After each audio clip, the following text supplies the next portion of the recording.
tema del día de hoy es la madurez cristiana y el pasaje que ya hemos leído es Efesios 4 del 13 al 16.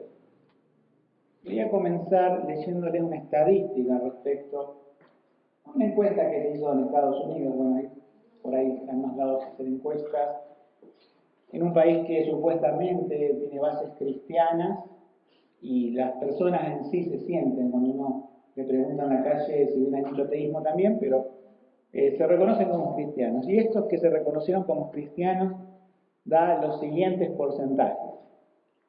El 5% de los miembros de las listas de las congregaciones ya no existen. Son personas que se han mudado, que han fallecido, que quién sabe qué. Y a veces algunas iglesias no limpian las listas, es decir, estamos hablando de iglesias grandes por ahí, ¿no? El 10% de ellos no se los puede encontrar en ninguna parte, o sea, ahí directamente no se sabe por qué dejaron de venir. El 20%, cuando se les pregunta, nunca ora. El 25% nunca lee la Biblia. El 30% que dicen ser cristianos no asiste a ninguna congregación, o sea, un tercio casi. El 40% no envía ni entrega ofrendas de ninguna clase, obviamente no asistir. El 50% nunca recibe estudios bíblicos ni ningún tipo de enseñanza que se les pueda hacer crecer o madurar. El 60% no asiste nunca a las reuniones dominicales si estas se realizan a la tarde o por la noche. O sea que el 40% de los cristianos unidos van a una iglesia. El 70% no da ayuda económicamente a ninguna institución, ni a la propia si va a una iglesia, relacionada con misiones. Esto es importante. El 75%, vieron que va aumentando, ¿no? Nunca se dedica a actividad alguna en la iglesia. El 90% no celebra ningún tipo de culto o reunión en su propia casa, lo que llamamos el culto familiar. Y el 95% nunca ha sido capaz de acercar a alguien, a una persona, a Cristo. Entonces, hoy nos encontramos, ¿no es cierto?, con un cristianismo de nombre. Hace mucho tiempo en la Argentina, y seguramente en muchos países de Latinoamérica, la población evangélica era mínima, ¿sí? Estamos hablando de décadas atrás, de 4 décadas atrás. Pero ha ido creciendo. Y hoy se puede decir casi que en todos los países de Latinoamérica, la presencia que se denomina, no quiere decir que sean cristianos verdaderos, ¿no? Pero sí las encuestas, la presencia evangélica es mayoritaria en América Latina. Ahora, solamente puede ser maduro en la fe alguien que es verdaderamente creyente. O sea, solamente puede crecer un organismo bíblico, solamente puede crecer una planta que está viva. Una rama seca, a menos que sea la vara de Aarón, no puede florecer, ¿verdad? No puede crecer. Se necesita del nuevo nacimiento para hablar de crecimiento. Y esta mañana hablamos de madurez cristiana justamente a los nacidos de nuevo.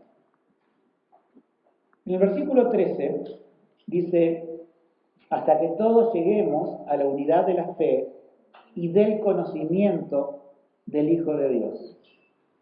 Yo creo que estas dos expresiones, estas dos frases, o sea, la unidad de la fe y el conocimiento del Hijo de Dios, son dos frases que son sinónimas. O sea, es la misma cosa expresada de otro punto de vista. La unidad de la fe, muchas veces hoy le preguntan a las personas, ¿qué es la fe? ¿Qué es una persona de fe?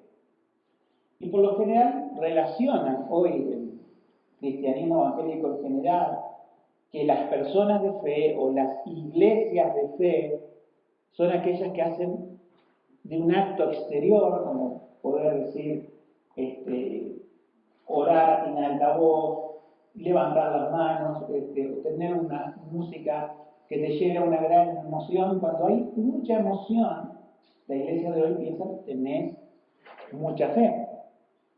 Entonces, si vamos a la Biblia, nosotros vemos que la fe en el Señor Jesucristo es un sinónimo del conocimiento del Hijo de Dios. O sea, el conocimiento no quita la emoción. Es más, a veces me pregunto, ¿por qué no hay más emoción de las cosas del Señor en nuestra vida? ¿Por qué no nos toca más la palabra? y es por la dureza de nuestro corazón.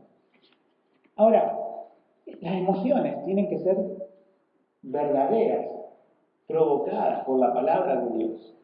Hay muchas formas de provocar emociones. Hay gente que ve algún video por internet o alguna película que sea emotiva y llora con eso, o algo que toque sus sentimientos, pero las emociones que estamos hablando del pueblo de Dios son verdaderas emociones que parten de la palabra. Es decir, una fe viva viene también de un conocimiento vivo de la palabra. Y están los dos extremos en la cuestión. Está una fe que no es conforme al conocimiento, ¿sí?, que no es conforme a la palabra de Dios, y puede haber un conocimiento simplemente sin una fe en el corazón que sea viva. El creyente tiene que perseguir estos dos aspectos. Y esto hace la unidad de la iglesia. Uno dice, ¿qué tendrá que ver? A veces decir, mi fe, si yo fallo en la fe, no le afecta a otra persona. Si yo estoy débil en la fe, no le afecta a mi hermano. Sí. Si estás débil en la fe, y todos, en cierta manera, vamos teniendo ciertas debilidades, la suma de las debilidades es la falta de unidad de la iglesia. Pero la suma de las firmezas espirituales de los creyentes es la unidad de la iglesia.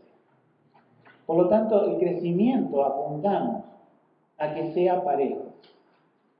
La madurez apuntamos a que sea parejo. Desde el que conoce al Señor hace pocos años, incluso meses, como aquel que conoce al Señor desde hace mucho más tiempo, tenemos que crecer.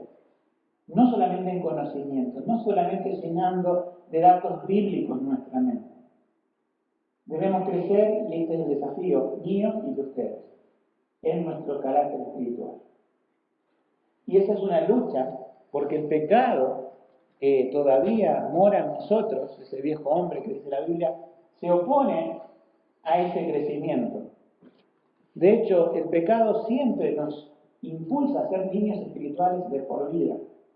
Ese es, o sea, siendo ajenos a las cosas del Señor, el pecado siempre nos va a llevar a una falta de crecimiento. Acumulación de doctrina, de información, no es crecimiento espiritual. ¿Sí? Yo podría tener una biblioteca llena en mi casa, haberme leído todos esos libros, recordar y decir tal o cual cosa, pero eso no quiere decir con nada de mi conocimiento, de mi madurez espiritual.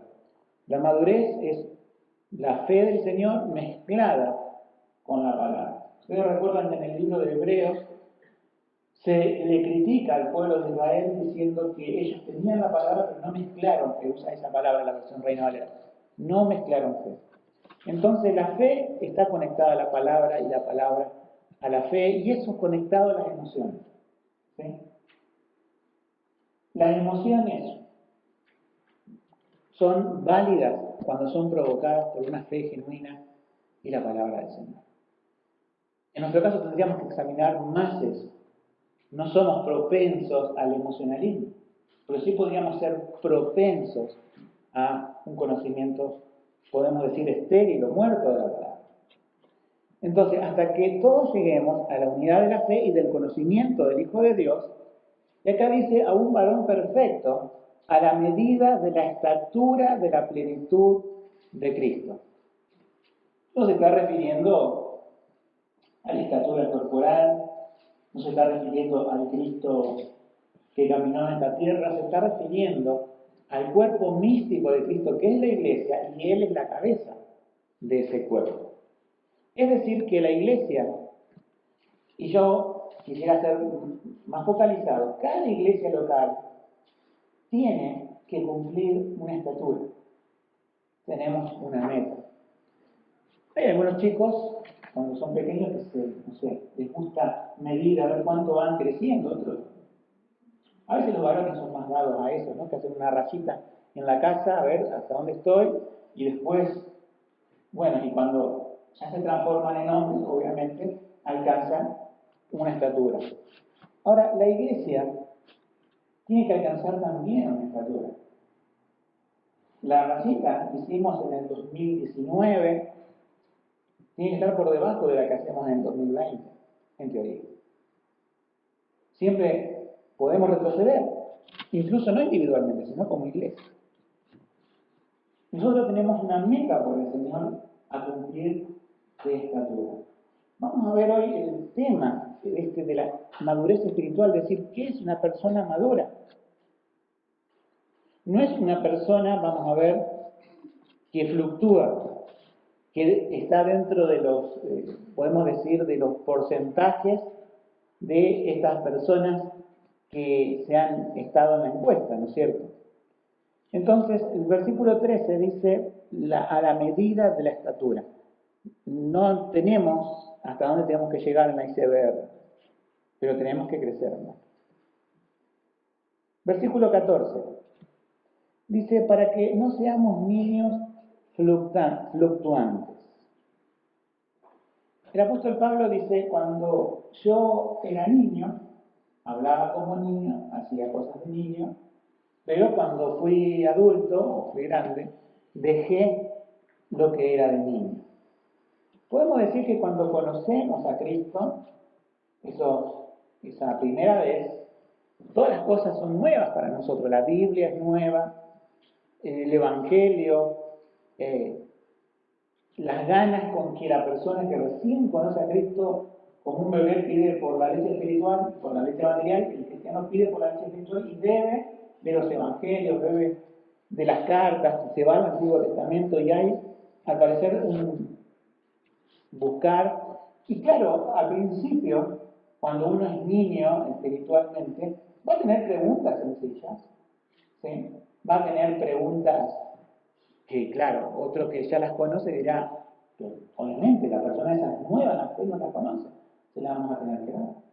Va a hacer su intento evangelístico a su manera, va a hacer su devocional de acuerdo a la niñez espiritual que está viviendo y que poco a poco ese creyente se va a ir dando cuenta que va creciendo y todo lo que al principio tenía dudas se van resolviendo, ya las conoce cierta doctrina, conoce cierto vivir también, conoce lo que es llevar a las pruebas o las tentaciones con el Señor. Antes en el mundo estaba, obviamente la persona no conocía a Dios, estaba entregado a eso, y va aprendiendo así, va de a poco, ¿no es cierto?, creciendo en el Señor.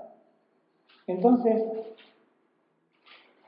con una persona nueva tenemos que tener toda esa paciencia, así como tenemos con nuestros niños paciencia, a veces se nos va a hacer, pero cuando un niño es pequeño y te hace para el día del padre, el día de la madre, lo que sea, un dibujito, bueno, le vas a pedir que pinte un mural como un pintor famoso, se lo vas a poner en la heladera y va a decir, qué lindo, ¿verdad? El problema es cuando una persona tendría 30 años y sigue haciendo el mismo dibujito. Sería una cosa sumamente extraña, ¿no? Lo que estoy diciendo es que se espera que los creyentes, a medida que avanzan en el tiempo, también crezcan en estatura espiritual. Yo a veces tengo, como publicamos muchas cosas en redes sociales, consultas de personas que quieren preguntar muchísimas cosas. Y yo cada vez se las estoy respondiendo menos. Porque le digo, teología, enseñanza bíblica, se aprende acá, en el interior de una iglesia local. No soy Wikipedia ni Google. La gente quiere aprender cosas. La gente quiere madurar en su hogar, la vida cristiana. Y acaso lo son, ¿no? Como no lo conozco personalmente bien, muchos de esos que escriben, no puedo decir que sean cristianos. Pero mucha gente se cree cristiana. Y preguntan aquí, y se anotan en esta página, y preguntan en la otra, y dicen, tenemos que ir creciendo espiritualmente. Se engañan. No hay crecimiento fuera de estar unido a un cuerpo de una iglesia local. Entonces, ese tipo de cristianismo que vemos de redes sociales permanece siempre en la niñez. Pero si venimos y somos parte de una iglesia local, lo que el Señor espera de nosotros es que crezcamos. Es que lo que era de niño lo deje, ya queda en el pasado, y voy hacia un mayor crecimiento espiritual. No pondríamos a un niño a pilotear un avión con 400 pasajeros, ¿verdad? No pondríamos a un niño ni siquiera a manejar un auto. No pondríamos a un creyente inmaduro en las cosas espirituales, Dios no lo pondría. A veces la evangelización, yo pienso que no tiene el efecto que se busca, no por falta de intentos, sino por falta de madurez. ¿Sí? Porque podría haber un movimiento muy entusiasta de evangelización, ¿sí? Pero si no vivimos una vida cristiana genuina, ¿sí? De modo que no solamente lo que predicamos es palabra, sino también que lo vivimos, es ahí cuando Dios bendice el trabajo de evangelización. Entonces piensen ustedes, hermanos, que al hablar en esta mañana de madurez espiritual, el fin es también la evangelización. Y estamos hablando de conjunto, a pesar de que cada uno de nosotros vaya en una diferente edad espiritual. Pero todos vamos hacia el mismo sentido, de crecimiento espiritual. Y todos tenemos que ayudarnos a crecer espiritualmente, no para llegar a una adultez espiritual y si somos mejores que otros. No, ese no es el objetivo. El objetivo es poder llevar la gran comisión. Poder, a pesar de los tiempos difíciles que vivimos, llevar el Evangelio. Yo sé que en este tiempo hemos sufrido bastante por las reuniones, por la falta de reuniones, que no es lo mismo hacerlo por internet. Sufrimos y seguramente muchos de ustedes quisieran estar con familiares, como hacían antes, y no pueden estarlo por las restricciones. Estamos sufriendo muchas cosas, laboralmente, mucha incertidumbre, todo eso, ¿no? Y es una carga que la tenemos encima en este tiempo cada uno de nosotros. Pero que sea un tiempo realmente para crecer. Y un tiempo también para no olvidar que a pesar de todos estos problemas que hay en el mundo, la iglesia tiene que seguir evangelizando. Ese es el punto. Yo sé que a medida que pueda haber problemas en nuestra vida, y si hay de salud, peor, en ese momento no podemos pensar en otra cosa que no seamos nosotros, ¿verdad? Bueno, si alguno está enfermo, ¿no? Trataremos de ayudar, trataremos de orar, nuestra vida está en manos del Señor. Pero ponete a pensar que si hasta ahora el Señor te concedió salud, tenés un techo, tenés comida, ¿cuánto te has preocupado por llevar esta luz al mundo, esta sal que nos dio el Señor para condimentar el Evangelio que conocemos para que otra persona lo conozca? Si hay madurez en nuestra vida, va a haber una evangelización efectiva, va a haber una evangelización que sea prioridad, por sobre todo. Esta segunda parte del versículo nos dice, y llevados por doquiera de todo viento de doctrina, y ahí da la aclaración de cómo se hacen esos vientos de doctrina falsa. O sea, no dice falso el versículo, pero se entiende que es falso, porque dice que está hecho por estratagema de hombres, por la astucia que tienen ellos para las artimañas del error. Ahí está, en esas artimañas de error, la idea de doctrinas erradas. El apóstol Pablo utiliza la palabra viento, ¿sí? Y me hace acordar al Salmo 1, donde también el salmista, diciendo que los malos son como el tamo que arrebata el viento. El tamo viene a ser, para entenderlo de una manera más fácil, es como hojas secas que están en el piso, ¿no? Si bien ahora vamos a andar en primavera, pero en otoño todos sabemos, ¿no? Cuando cayeron las hojas, se secaron, vino un viento y se las lleva, ¿no? Otro tipo de árboles que tienen hojas que son perennes, que están arraigadas al árbol, vino un viento y no se las lleva. Bueno, yo creo que más o menos así, ¿no? Si bien el apóstol Pablo está hablándole a los efesios, que son creyentes, No podemos decir, bueno, que un creyente va a ser arrastrado por cualquier viento de doctrina. Pensamos que, como dice el Salmo 1, el malo o el impío es arrastrado por cualquier enseñanza falsa. Pero un creyente débil también, un creyente inmaduro también, temporalmente, o sea, no para siempre, ¿no? Es arrastrado por este tipo de cosas. O sea, habla de niños fluctuantes y ahora habla de que son llevados por vientos. Nosotros tenemos, y creo que todos los países tendrán lo que se llaman las veletas, ¿verdad? Las veletas, ¿sí? Según de dónde sopla el viento del día, apuntan a un lugar, apuntan a otro. Por otro lado tenemos la brújula, que no depende del viento, siempre apunta al norte. Un creyente maduro es más parecido a una brújula, siempre apunta a Cristo, siempre tiene una solidez, ¿sí?, de las Escrituras diciendo esto es lo correcto. Y cuando ve una doctrina falsa o extraña, sabe decirle a la persona o a quien está ese falso maestro, o puede ser una persona que haya tomado la enseñanza de un falso maestro, diciendo esto está mal. Porque la palabra de Dios dice esto. Pero cuando no hay ese conocimiento sólido de la palabra, no te pareces una brújula, sino más bien una veleta. De donde sopló ese viento, esa enseñanza, apunta. Y hoy vemos a los cristianos, a las iglesias evangélicas en general, teniendo ese viento de falsas doctrinas, donde un año dicen una cosa, al otro año aparece otra nueva tendencia, y al otro aparece otra nueva tendencia, y van todos corriendo detrás de ellos.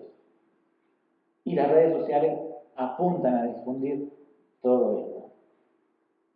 Pero los cristianos maduros tenemos que apuntar siempre al mismo lugar. Somos como las hojas puestas en el árbol donde puede soplar el viento, pero no las desprende. No están secas en el piso, tienen vida. Nosotros estamos unidos a un árbol. Nosotros somos parte en todas esas metáforas bíblicas que el Señor Jesús dice.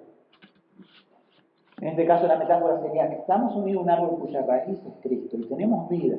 Y por eso no somos arrastrados. Pero podríamos ser. ¿Cuántas iglesias que un día fueron sanas, que un día fueron bíblicas? Y créanme que esto no pasó de un día para otro, fue de a poco, de a poco, de a poco, hasta que alguien, y especialmente algún líder o líderes de la iglesia, pastores, cambiaron su forma de pensar respecto a algo fundamental de la palabra de Dios, y es allí cuando, obviamente, si es arrastrado quien enseña, también son arrastrados las personas. Pero si las personas, porque muchos que he conocido han dicho, sí, tal pastor se desvió de la doctrina, pero si la iglesia está acostumbrada a leer la Biblia, pueden corregir al pastor, pueden corregir cualquier desviación, pueden corregir la desviación de cualquier hermano. Nosotros tenemos aquí una confesión de fe, que la tenemos por el sentido de que tenemos esos lineamientos de la palabra. Pero también quiero advertirles esto. Por más que tengamos lineamientos claros de la palabra por medio de una confesión de fe, muchas iglesias son, podemos decir, tienen cierta creencia en los papeles, simplemente. O sea, quedó en los papeles y no en la vida real. Nosotros también, la madurez cristiana no es decir, me leí tantos libros, nuestra iglesia tiene esta posición doctrinal bien clara, puedo ir y consultarla, puedo ir y explicarle a otro. No solamente es los papeles, sino es tener una vida, ¿sí?, constante de renovación. Ustedes saben que la Biblia dice que el hombre exterior se desgasta día a día. Cuando sos joven no te da mucha importancia a eso porque te sentís bien, qué sé yo. Pasan los años y vas viendo algunas cosas y claro, el hombre exterior se desgasta, o sea, como que te crece, ¿vale? Pero el interior, ¿qué dice la palabra de Dios? Se renueva de día en día. Nunca deja de crecer el hombre interior cuando está sujeto a Cristo. Crece y se renueva cada día. nunca vamos a llegar a la estatura propuesta, pero sí crecemos y a eso apuntamos. También lo que habla Pablo de su meta, no que la haya alcanzado, dice, es también una meta de crecimiento, una meta de vida cristiana, una meta de madurez. Para dejar ya un poco esto de los vientos de doctrina, sabemos que los hombres tienen esto que la Biblia dice estratagemas, habla de astucia y habla de artimañas. ¿Sí? Es decir, el error de hoy está torciendo la Biblia, no buscando algo aparte de la Biblia. Y el diablo sabe muy bien torcer la Biblia porque la tentación a Jesús en el desierto fue torcer la Biblia. Fíjense que el descaro del diablo de ir al autor de la palabra encarnada que era Cristo, ir con la palabra. Querían jugar en el mismo terreno, ¿no? Pero obviamente, si sabemos que el diablo distorsionó la palabra, todos los seguidores y todo lo que él intenta hacer en este mundo es torcer la palabra y la enseñanza. Y hay una astucia en ello, hay una estratagema, no son cosas simples. A veces decimos esto es una falsa doctrina y es algo muy evidente. Es algo que hasta cualquiera se podría ver que es ridículo, que es. El problema está con cosas más puntuales, que no saltan a la vista, sino que está como una astucia, una artimaña que usa el mundo para torcer la doctrina. En el versículo 15, que es uno de los versículos claves de la Escritura, para el crecimiento y la unidad de la Iglesia, es un versículo clave, siempre recordado este versículo, que dice, sino que siguiendo la verdad en amor, crezcamos en todas las cosas, en aquel que es la cabeza, esto es, Cristo. Fíjense que desde el versículo 13 venimos hablando de alcanzar la plenitud, de la unidad, de no ser movidos de nuestra fe, y ahora nos dice que tenemos que seguir la verdad en amor. Esta palabra, como yo también, siempre que me tocó hablar del versículo, no, pero en otras versiones se traduce como hablando también, ¿sí? Pero en una conversación, no tanto de hablar simplemente, sino de vivir en esa vida de iglesia, dice, hablando la verdad o siguiendo la verdad, ¿no es cierto?, en amor, crezcamos. Alguien supo decir que esto es como una fórmula, ¿no? Y estoy de acuerdo con eso. Tenemos en esta ecuación, ¿sí?, de la unidad, pero también del crecimiento de la iglesia. O sea, dame una fórmula, pastor, del crecimiento de la iglesia. Acá la tenemos.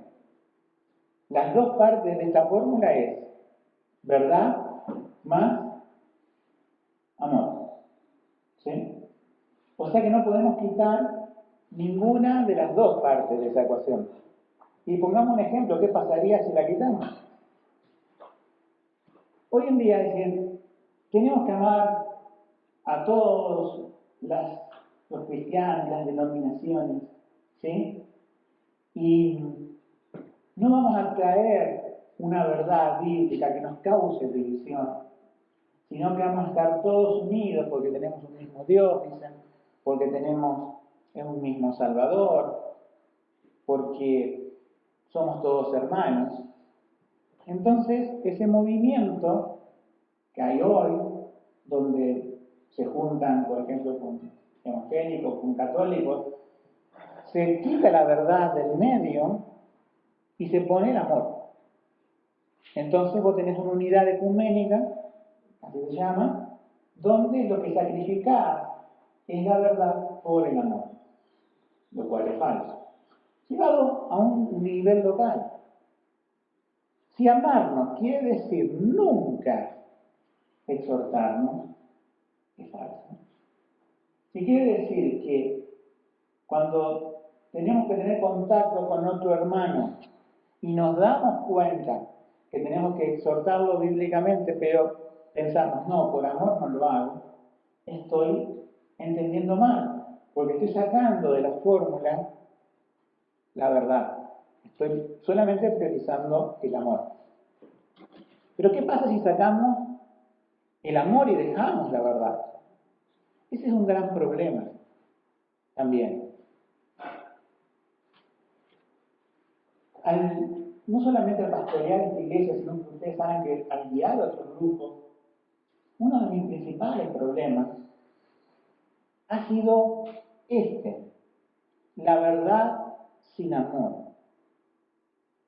Uno de los principales problemas a los cuales me he enfrentado para aconsejar a grupos que quieren levantar una iglesia y crecer en un lugar bíblico, como ellos reciben mucha doctrina, porque eso no escasea en este lugar, el problema está en que cuando no está a Dios amándolo primeramente, porque la verdadera comunión con Dios es cuando amas a Dios. Y cuando amas a Dios, ¿qué es la consecuencia inmediata? Amar a tu hermano. ¿Sí? Si la persona no ama a Dios, va a aplicar la verdad bíblica tal cual lo haría una secta, tal cual lo harían los fariseos, que se acordaban de muchas cosas bíblicas, pero se olvidaban lo que era la misericordia de Dios, lo que era el amor a los demás. Si bien también interpretaban mal la Biblia, pongámosle, pero una de las cosas de los fariseos, que algunas cosas sí las hacían bien, dice el Señor Jesús.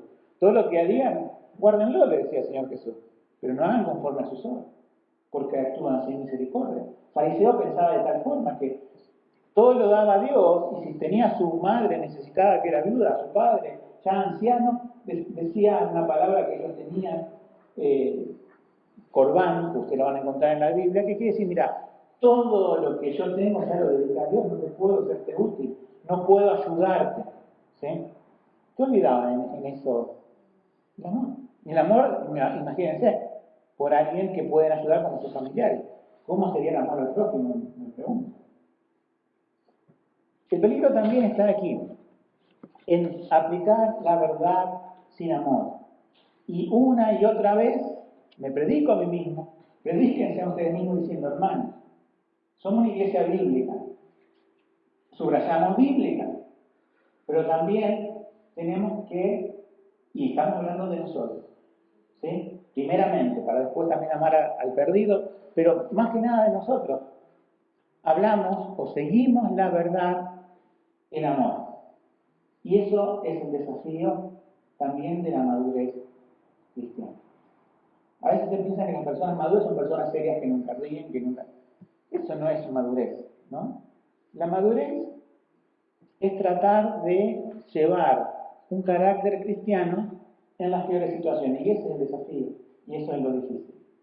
¿Sí? Y este tiempo es difícil para eso. Aún soportar las pruebas sin desesperarnos, sin caer en la ansiedad, es también madurez. Y eso es lo difícil también en este tiempo, que es un tiempo lleno de ansiedades. Ansiedades que se alimentan si ves la televisión o te conectas al internet, aumenta a veces la ansiedad. Entonces, el Señor tiene que ayudarnos en eso y nosotros tenemos que ser conscientes de que tenemos que depender de Él, en decir, Señor, no solamente tu verdad, sino también tu amor. Necesitamos crecer, no en algunas cosas, dice, en todas las cosas, en aquel que es la cabeza, esto es Cristo. Nuevamente, el crecimiento se hace cuando hay una cabeza y cuando hay un cuerpo. ¿El cuerpo cuál es? El cuerpo místico de Cristo, los creyentes de todos los lugares y edades, pero en este caso en especial es la iglesia local. ¿Cómo crecemos? Unidos, no asistiendo, unidos a una iglesia local. Por eso abundamos que los creyentes sean miembros. No tenemos segunda categoría. Hay una categoría que es la bíblica. Y apuntamos con paciencia, que la persona vaya madurando, vayan aprendiendo, vayan entendiendo toda la cuestión bíblica para que juntos podamos crecer. No queremos que la reunión sea un evento. El mundo piensa que es un evento la iglesia, ¿verdad? Lo pone dentro de esa categoría. Lo nuestro no es un evento. El domingo a las 11 o a las 16, como tenemos ahora, no es un evento. Es parte de nuestra vida cristiana. El congregarse no es un evento, es parte de nuestra vida cristiana, que se ha visto afectada por toda esta pandemia, ¿no es cierto?, en esto de congregarse, ¿verdad? Pero es parte.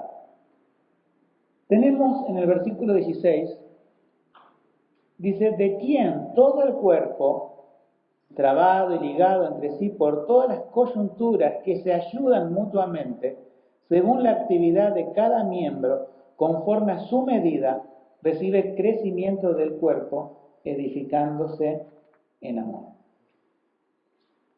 Terminamos esta parte de la predicación, que es, ¿no es cierto?, la madurez cristiana. Nuevamente, el apóstol Pablo, por inspiración del Espíritu Santo, hace hincapié en esto, la unidad. Dice, el cuerpo trabado y ligado, como si fueran las extremidades, ¿no? Entre sí por todas las coyunturas que se ayudan mutuamente. Entonces tenemos que pensar esto, ¿no? Cada uno, ya sea que vaya a hacerse miembro de la iglesia, que ya son miembros por supuesto, apuntamos a poder articular nuestras vidas. ¿Qué quiere decir articular nuestras vidas? Miren, en un evento, y recalco esto para hacer la diferencia con la iglesia, la gente no necesita articular sus vidas. En un club tampoco. Se juntan, bueno, ahora están comprometidos los clubes y los campings, ¿no? Pero en un club, simplemente vos tenés una misión en común, te juntás con otro por eso.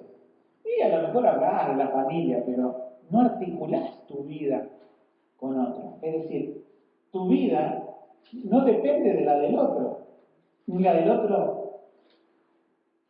te hace algo a vos, o sea, qué es lo que pasa, no. Nosotros articulamos nuestras vidas con nuestros familiares de sangre, ¿sí? Algunos no, algunos a lo mejor tienen familias que se han separado, ¿sí? Pero los creyentes tienen que articular sus vidas. Y esto, hermanos, pienso que es nuestro mayor desafío en esta mañana. Nuestro mayor desafío, articular más, a pesar de todas estas restricciones. Tenemos que pensar en la semana qué contacto he tenido con nuestros hermanos, qué he podido, aunque sea un mensaje, algo. Miren, lo que yo le voy a decir ahora, tómenlo con mucha cautela. Los parques están todavía, ¿sí? Hay cafés, ¿sí? Hay esas cosas que hoy se pueden utilizar, más allá de la reunión, ¿sí? Lo tienen que hacer con mucho cuidado, para no contagiar a nadie y todo eso. O sea, yo lo digo con mucho cuidado. Pero recuerde que también están ese tipo de cosas. Y que en ningún momento nadie le ha dicho en la iglesia no aprovechen eso. Si hay alguna persona con alguna patología previa, obviamente le vamos a decir, lo vamos a cuidar, que se quede lo mínimo posible, que no use transporte público y cosas por el estilo. O de cierta edad, ¿no es cierto? Pero los cristianos que se reunían en las catacumbas se arriesgaban a ciertas cosas, ¿verdad? A muchas cosas. ¿Y por qué se arriesgaban? Para articular su vida con otros, para tener una reunión, básicamente, y para compartir la cena del Señor, algo que vamos a hablar el martes en el estudio. ¿Sí?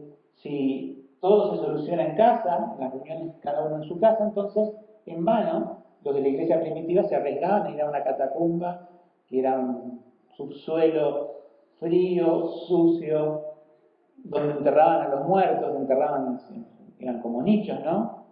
¿Para qué se arriesgaban en el medio de la madrugada, de la noche a medianoche, a hacer una reunión ahí? Si de última podrían haber hecho, bueno, repartimos cartas, cada cual lee la carta del apóstol en su casa, o del pastor de esa ciudad, ¿y para qué vamos a arriesgarnos en catacumbas? Sin embargo, eso se arriesgaba.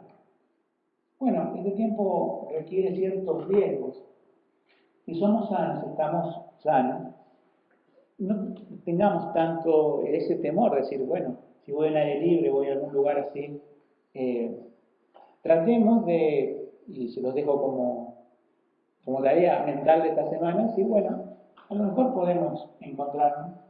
Lo único que sí es evitar transporte público, esa es una recomendación. Pero aún en este tiempo de pandemia, ¿sí? No nos olvidemos de articular nuestras vidas con nosotros, de estar más unidos. Por eso yo les decía también a muchos que no tenían medios tecnológicos, y hay que hacer un esfuerzo en este tiempo de tener un mejor celular o algo para estar en contacto. Siempre tenemos que hacer esfuerzos en la vida y no resignarnos y decir, porque la gente del mundo hace mucho esfuerzo en muchos sentidos, que a veces los cristianos parece que no estamos dispuestos a hacerlo. Los cristianos tenemos que hacer más esfuerzo para estar en contacto con nuestros hermanos. Y el versículo termina, ¿no es cierto?, diciendo, según la actividad de cada miembro, conforme a su medida, recibe crecimiento del cuerpo edificándose en amor. La actividad, dice, de cada miembro. Cada uno de nosotros tiene una actividad dentro del cuerpo de Cristo. Dentro de la iglesia local, o sea, al decir actividad, no estamos diciendo ese pensamiento unipersonal de que yo tengo mi actividad cristiana fuera de mi iglesia local. Estamos hablando dentro de aquí. Aún la actividad evangelística que vos hacés está apuntado a la iglesia local. Porque de última vamos a ver a esa persona, el fruto de la evangelización, entrando por esa puerta. Entonces, pensá que estás aquí no como un espectador, no para ser un espectador de predicaciones o de un culto, sino que el Señor te pone aquí para ser un miembro activo del cuerpo de Cristo. Y como vimos la otra vez en los dones, no hace falta un nombramiento para que vos seas activo en muchas cosas. Simplemente entrega todo por el Señor, por tus hermanos, y así esa actividad va a reflejar tus dones. Y nuevamente termina con esta palabra, el cuerpo se va edificando en amor. Termino con 4 exhortaciones de aplicación de este mensaje para esta iglesia local. Punto número 1. El estudiar juntos la palabra aumenta nuestra unidad y nuestra fe. Ese es uno de los grandes propósitos de la predicación de la palabra. Estar unidos a una iglesia local previene que seamos arrastrados por falsas enseñanzas. 3. Estar unidos a una iglesia local nos hace crecer en madurez espiritual. Y 4 y último, necesitamos iglesias maduras, obviamente con creyentes maduros, para llevar la gran comisión y crecer. Nuestros esfuerzos evangelísticos podrían ser numerosos, pero sin un carácter cristiano maduro que lo acompañe, fracasarán. Y que el Señor nos ayude, y esa es nuestra oración esta mañana, ser más como Cristo, que es nuestra meta de madurez. Oramos.